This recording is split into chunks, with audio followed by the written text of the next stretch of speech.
أعوذ بالله من الشيطان الرجيم بسم الله الرحمن الرحيم الحمد لله رب العالمين والصلاة والسلام على أشرف الأنبياء والمرسلين وعلى آله وصحبه ومن تبعهم بإحسان إلى يوم الدين أما بعد قال رب اشرح لي صدري ويسر لي أمري واحلل عقدة من لساني يفقه قولي اللهم علمنا ما جهلنا وذكرنا ما نسينا اللهم لا سهل إلا ما جعلته سهلا وأنت تجعل الحزن سهلا إذا شئت سهلا اللهم بارك لنا في شهر رمضان وبلغنا ليلة القدر آمين يا رب العالمين قال الله تعالى أعوذ بالله من الشيطان الرجيم شهر رمضان الذي أنزل فيه القرآن هدى للناس وبينات من الهدى والفرقان إلى آخر الآية صدق الله العظيم وقال تعالى أيضا أعوذ بالله من الشيطان الرجيم بسم الله الرحمن الرحيم إنا أنزلناه في ليلة القدر صدق الله العظيم. Assalamualaikum, salam sejahtera, salam Ramadan. Saya ucapkan kepada seluruh warga SK Jalan U3 Subang Perdana. Apa khabar semua? Semoga sentiasa sihat para guru-guru dan seluruh pelajar-pelajar SK Jalan U3 Subang Perdana. Semoga sentiasa dirahmati oleh Allah Subhanahu Wa Taala. Dan tidak dilupakan juga, saya nak mengambil kesempatan ini untuk mengucapkan jutaan tahniah kepada panitia pendidikan Islam dan bahasa Arab kerana berjaya menganjurkan tazkirah santai kita pada pagi ini dalam usaha untuk mengingatkan kita tentang betapa besarnya peristiwa nuzulul Quran ini. Tahniah dan terima kasih jugalah kepada pihak sekolah, khususnya panitia pendidikan Islam dan bahasa Arab kerana sudi menjemput saya untuk menyampaikan tazkirah santai ini. InsyaAllah saya cuba berkongsi dengan para guru-guru dan pelajar-pelajar sekalian berkenaan dengan nuzul Al-Quran pada pagi ini. Pertamanya, Alhamdulillah, marilah sama-sama kita bersyukur pada Allah Subhanahu Wa Taala di atas kurniaan nikmat yang terlalu banyak Allah Ta'ala berikan kepada kita, khususnya pada bulan ini, bulan yang penuh dengan keberkatan, bulan yang penuh dengan kemuliaan, bulan yang penuh dengan pakej-pakej keistimewaan amal ibadah, bulan Ramadan yang mana Allah Ta'ala kita ibaratkan Allah berikan kita hadiah yang sangat istimewa dalam bentuk satu bulan yang dikatakan Sayyidus Syuhur, penghulu segala bulan-bulan. Dan lebih istimewa lagi kita bersyukur pada Allah Subhanahu Wa Taala pada hari ini, hari yang mana 17 Ramadan mengingatkan kita tentang peristiwa nuzulul Quran, peristiwa turunnya Al-Quran yang kita berkongsi sekejap lagi insya-Allah. Para guru yang dirahmati oleh Allah dan pelajar-pelajar yang dikasihi sekalian, bila kita bercerita tentang nuzulul Quran, peristiwa turunnya Al-Quran, yang mana banyak pengajaran yang kita dapat. Pelajar-pelajar, jangan tidur tau. Jangan tidur. Berarti betul-betul Ustaz nak kongsi ni. Ambil sebanyak mungkin pengajaran-pengajaran apa yang kita belajar berkenaan dengan nuzul Al-Quran.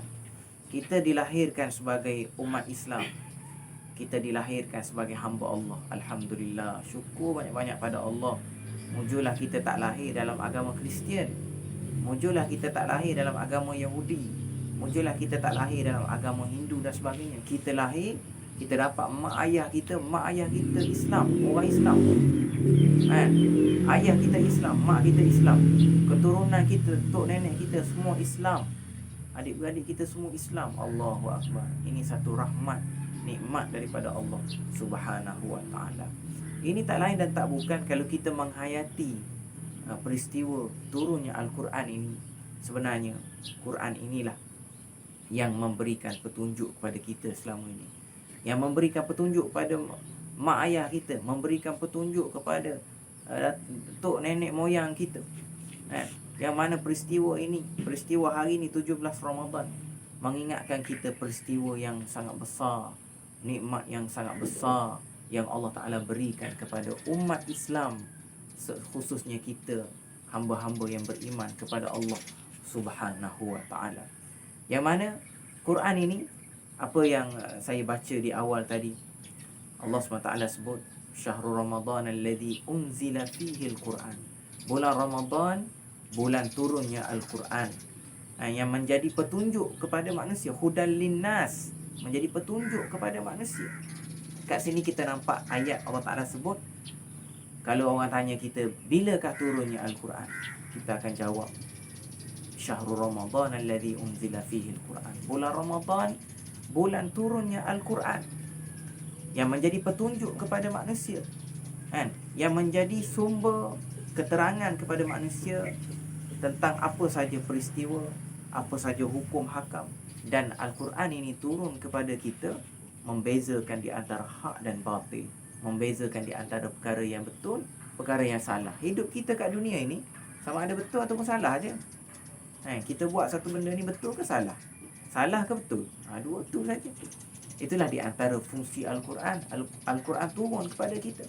Kalaulah saya nak berkongsi, ustaz nak berkongsi dengan pelajar-pelajar sekalian sikit berkenaan dengan peristiwa turunnya Al-Quran ini pada 17 Ramadan, yang mana peristiwa turunnya Al-Quran ini pada kita berlaku pada bulan Ramadan, bulan yang penuh dengan keberkatan. Berkatnya Ramadan ini selarilah dengan berkatnya Al-Quranul Karim. Kita panggil kitab suci Al-Quranul Karim kalamullah, turun di bulan yang berkat, bulan yang penuh dengan rahmat, bulan keampunan, bulan dibebaskan daripada azab api neraka. Allahu Akbar, subhanallah. Ini dia. Bila kita secara umumnya, bila turunnya Al-Quran, turunnya Al-Quran pada bulan Ramadan. Kemudian spesifik lagi, kita tengok ayat yang lain dalam surah Al-Qadar. Allah SWT sebut, Bismillahirrahmanirrahim, Inna anzalnahu fi laylatil qadr. Sesungguhnya kami telah menurunkan Al-Quran pada malam Al-Qadar. Malam Al-Qadar, malam Lailatul Qadar, yang mana semua pelajar-pelajar tahu apa itu malam Al-Qadar. Semua kita tahu, Lailatul Qadri khairum min alfi syahr. Lailatul Qadar, malam Al-Qadar, lebih baik daripada 1000 bulan. Kalau kita buat amal ibadah, kita semayang, kita berzikir, kita buat segala amal ibadah kita pada malam Al-Qadar, lebih baik daripada 1000 bulan kita beramal. Masya Allah. Malam inilah malam turunnya Al-Quran. Sebab tu sebahagian pendapat ulama' mengatakan malam Al-Qadar berlaku pada malam 17 Ramadan. Salah satu pendapat ulama' menyebut, sebab selari dengan turunnya Al-Quranul Karim. Berlakunya pada bulan Ramadan, bulan yang penuh berkat. Turun pula pada malam Lailatul Qadar, min lauhil mahfuz ila baitil izzah fi sama'id dunya. Daripada lauh mahfuz turun ke baitul izzah, langit dunia, jumlatan wahidah, 30 juzuk. Berlaku pada malam yang kita katakan malam yang penuh dengan barakah, iaitulah malam Al-Qadar. Allah Subhanahu Wa Ta'ala turunkan Al-Quran kepada kita melalui Nabi kita Muhammad sallallahu alaihi wasallam. Nabi kita yang selama ni kita mengamalkan sunnah dia, selama ni kita ikut apa yang diajar oleh Nabi sallallahu alaihi wasallam, iaitulah Nabi kita sallallahu alaihi wa alihi wasallam. Al-Quran turun kepada Nabi kita sallallahu alaihi wasallam untuk diajarkan kepada seluruh umat Islam daripada dulu sampailah sekarang ini. Al-Quran turun kepada kita, Allah SWT turunkan Al-Quran kepada kita untuk supaya manusia ini berpegang teguh dengan ajaran Islam, supaya manusia ini hidup di atas muka bumi ini terpandu, dipandu oleh Al-Quranul Karim. Warga SK U3, Jalan U3 Subang Perdana yang dirahmati oleh Allah Subhanahu Wa Ta'ala, bila kita bercerita tentang peristiwa turunnya Al-Quran pada kita, kita mesti memahami Allah Subhanahu Wa Ta'ala turunkan Al-Quran kepada kita untuk sebagai fungsi menjadi petunjuk hidayah kepada kita seluruh manusia, khususnya umat Islam. Yang mana kalau kita tengok daripada surah Al-Fatihah sampailah surah An-Nas, syarat penuh dengan pengajaran, penuh dengan iktibar. Dan itulah gambaran ajaran Islam secara keseluruhannya. Allah SWT sebut, ya ayyuhallazina amanu dukhulu fis-silmi kaffah. Wahai orang-orang beriman, masuklah kamu ke dalam ajaran Islam ini secara keseluruhannya. Nak ceritanya ajaran Islam ni A to Z, daripada sekecil-kecil perkara sampailah sebesar-besar perkara. Daripada surah Al-Fatihah sampai surah An-Nas, macam-macam ilmu yang kita belajar daripada Al-Quranul Karim. Bukan sekadar baca saja, macam-macam ilmu. Ilmu qiraatnya, ilmu tajwidnya, ilmu tafsirnya, ilmu apa lagi, bayannya, ilmu badi'nya, ilmu nahunya, balaghah, sarf dan sebagainya. Allahu Akbar. Terlalu banyak ilmu kalau kita nak cungkirkan dalam Al-Quran. Termasuklah pengajaran-pengajaran yang Allah Ta'ala tunjukkan di dalam Al-Quran. Sebab itu Quran turun kepada kita, dia ada 3 fungsi. Yang pertama sekali, Quran menceritakan kepada kita peristiwa-peristiwa yang lalu, peristiwa-peristiwa yang telah berlaku. Bagaimana Allah Ta'ala rakamkan dalam Quran berkenaan dengan peristiwa kaum Ad, kan, yang diutuskan kepada mereka Nabi Hud alaihi salam. Bagaimana Nabi Hud menyeru mereka supaya menyembah Allah, supaya tidak mensyirikkan Allah, tapi mereka ingkar. Akhir sekali Allah Ta'ala bala mereka, bala mereka. Kemudian cerita lain, kaum Samud, Nabi Saleh, mereka ingkar, mereka sembelih unta Allah, naqatullahi lakum ayat, unta yang keluar daripada celah-celah bukit, celah batu, tanpa dilahirkan. Proses kelahiran unta ini sangat-sangat ajaib. Ini Allah Ta'ala nak tunjuk kuasa dia, tapi mereka ingkar. Mereka memperlekehkan seruan dakwah Nabi Saleh, menyebabkan mereka dilaknat oleh Allah Subhanahu Wa Ta'ala. Kaum Nabi Lut alaihissalam yang mengamalkan hubungan songsang, sama-sama lelaki, hubungan sama jenis, laki dengan laki, perempuan dengan perempuan. Allah Ta'ala ceritakan pengajaran, bagaimana azab Allah kepada mereka-mereka yang ingkar perintah Allah Subhanahu Wa Ta'ala. Nabi Nuh alaihissalam, macam-macam cerita di dalam Quran. Rugi kalau kita tak baca Quran, rugi.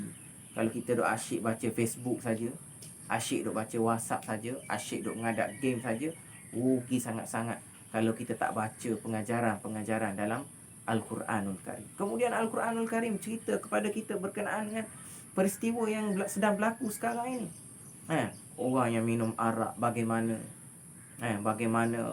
Allah Ta'ala melaknat, hukum minum arak tu sendiri haram. Orang yang berzina, Allah Ta'ala pesan, wala taqrabuz zina, jangan kamu hampiri zina. Apa yang berlaku sekarang ini, semua kita boleh ambil pengajaran di dalam Al-Quranul Karim. Masya Allah, subhanallah.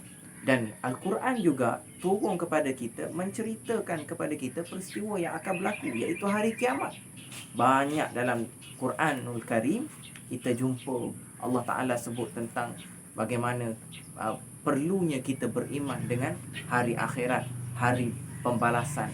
Dan Maliki Yaumiddin, Allah Ta'ala yang menguasai hari pembalasan, hari agama. Waktu itu hari manusia perlukan agama, perlukan Islam tu sendiri. Allahu Akbar, subhanallah. Banyaknya pengajaran, banyaknya manfaat yang kita dapat daripada peristiwa nuzulul Al-Quran ini. Begitu juga Ustaz nak berkongsi dengan pelajar-pelajar SK U3 ni berkenaan dengan Al-Quran ini. Allah Ta'ala sebut, inna nahnu nazzalna dzikra wa inna lahu lahafizun. Sesungguhnya kamilah yang menurunkan Al-Quran, kami jugalah yang memeliharanya. Daripada semenjak dia diturunkan kepada Nabi SAW 1400 tahun dahulu, sampailah sekarang ini, tidak ada pun satu pun orang-orang kafir, musuh-musuh Islam yang berjaya mengubah suai Quran, yang berjaya menyeleweng Al-Quran. Tak ada. Dia tidak seperti kitab Taurat, tidak seperti kitab Zabur, tidak seperti kitab Injil dan sebagainya, yang diselewengkan. Tapi Al-Quran, Allah Ta'ala jaga Al-Quran. Saya pernah, cikgu-cikgu sekalian, saya pernah dengar sebelum ni, pernah dulu masuk berita, ada seorang Melayu, dia diupah oleh padri Kristian untuk ubah suai surah Al-Ikhlas. Selama seminggu dia dibayar RM1,000. Masya Allah, subhanallah, RM1,000 dalam masa seminggu. Duk fikir punya fikir, fikir punya fikir, tak berjaya. Pening kepala, macam mana nak ubah surah Al-Ikhlas. Ini di antara bukti, petanda Allah Ta'ala yang menjaga Al-Quran. Tak boleh ubah walaupun satu huruf, tak boleh ubah walaupun satu baris. Baris atas kita pergi letak baris bawah, baca baris bawah tu tak boleh, mesti kantoi. Bau-bau ni ada silap cetak macam mana entah dalam Quran Android. Orang perasan, akhir sekali umat Islam mengabaikan cetakan yang salah, bacaan yang tak betul dalam Quran Android. Ini macam-macam lagi. Kita tengok petanda Allah Ta'ala menjaga Al-Quranul Karim tu sendiri, kitab suci, kalam Allah Subhanahu Wa Ta'ala. Ini dia, tuan-tuan perempuan, guru-guru, para pelajar yang dirahmati oleh Allah Subhanahu Wa Ta'ala. Begitu jugalah sempena dengan nuzul Al-Quran ini, kita kena ambil pengajaran yang besar, iaitu beberapa kandungan yang lain di dalam Al-Quran. Quran menyebut kepada kita berkenaan dengan akidah. Betapa pentingnya akidah kita, akidah yang suci, la ilaha illallah Muhammadur Rasulullah. Itulah yang terkandung dalam Al-Quran. Kita mesti menyembah Allah, kita tak boleh mensyirikkan Allah. Tiada Tuhan melainkan Allah Subhanahu Wa Ta'ala. Begitu juga di dalam Al-Quran menceritakan pada kita terlalu banyak episod ataupun aspek-aspek akhlak kita, ibadah kita. Kita kena semayang, kita kena semayang, wa aqimus solah wa atuz zakah, kita kena menunaikan zakat. Ni bulan Ramadan ini umat Islam sedang sibuk mengeluarkan zakat fitrah. Di antara tanggungjawab umat Islam pada bulan Ramadan ni sendiri. Quran cerita tentang akhlak, akhlak yang terlalu banyak. Bagaimana adab-adab kita. Jangan kita bercakap fala taqul lahum uffin. Jangan kita bercakap dengan suara yang tinggi, suara yang tidak ada adab dengan ibu bapa kita. Penuh dengan akhlak, penuh dengan adab yang baik yang diajar dalam Al-Quranul Karim. Masya Allah, subhanallah, dan macam-macam lagi. Tutup aurat dan sebagainya. Allahu Akbar. Banyaknya Al-Quran. Sebab itu Al-Quran ini, kalau kita cungkir daripada dulu sampai sekarang, kita akan jumpa benda baru. Sebagai kalau kita tengok zaman kita sekarang ni, adik-adik pelajar-pelajar, sains yang terkandung di dalam Al-Quran banyak sangat. Contoh Ustaz nak sebut, wa anzalnal hadid, sesungguhnya kami telah menurunkan besi. Bagaimana Allah Ta'ala sebut kami telah menurunkan besi? Bila dikaji, rupanya kita terjumpa jawapan, besi yang kita duk pakai sekarang ni bukan daripada bumi. Rupanya besi ni daripada planet lain yang jatuh ke bumi. Besi bukan daripada tanah, keluar daripada muka bumi ni sendiri. Besi daripada planet-planet lain. Allah Ta'ala sebut wa anzalnal hadid. Macam-macam lagi kita jumpa di dalam Al-Quranul Karim. Ini betapa hebatnya Quran yang turun kepada kita, mengingatkan kita pada hari ini kisah nuzul Al-Quran yang banyak pengajaran. Dan akhir sekali, saya nak berkongsi dengan guru-guru dan pelajar-pelajar sekalian, bersempena dengan Ramadan ini, bersempena dengan mengingatkan kita tentang nuzul Al-Quran ini, kita perbanyakkan baca Al-Quran. Ini sangat penting. Banyakkan baca Quran. Bulan Ramadan inilah bulan yang kita nak pulun Quran. Kita nak perbanyakkan masa kita dengan Al-Quranul Karim. Sebab Nabi SAW menjanjikan kepada kita, baca satu huruf 10 pahala. Sebagaimana dalam hadis, man qara'a harfan fi kitabillah falahu hasanah wal hasanatu bi asyri amsalha la aqulu alif lam mim harfun walakin alifun harfun wa lamun harfun wa mimun harfun. Siapa-siapa baca satu huruf dalam Al-Quran, maka baginya pahala. Dan pahala satu huruf itu 10 kali ganda, 10 pahala. Kalau kita baca alif lam mim dalam surah Al-Baqarah, kita dah dapat 30 dah pahala. Allahu Akbar. Rugi sangat-sangat orang yang tak baca Quran. Rugi sangat-sangat orang yang tidak mentadabbur Al-Quranul Karim. Jadi saya rasa itulah perkongsian saya, tazkirah santai saya pada pagi ini bersempena dengan nuzul Al-Quran. Mudah-mudahan dapat memberikan manfaat kepada seluruh warga SK Jalan U3 Subang Perdana. Mudah-mudahan apa yang kita dapat pada pagi ini kita dapat amalkan dan kita dapat praktikkan dalam hidup kita, dan kita sampaikan kepada kawan-kawan kita, kepada sahabat handai kita di luar sana, insya-Allah. Jadi sekadar itu, sehingga kita berjumpa lagi insya-Allah panjang umur. Aku qauli hadza wa astaghfirullahal azim li wa lakum. Wassalamualaikum warahmatullahi wabarakatuh.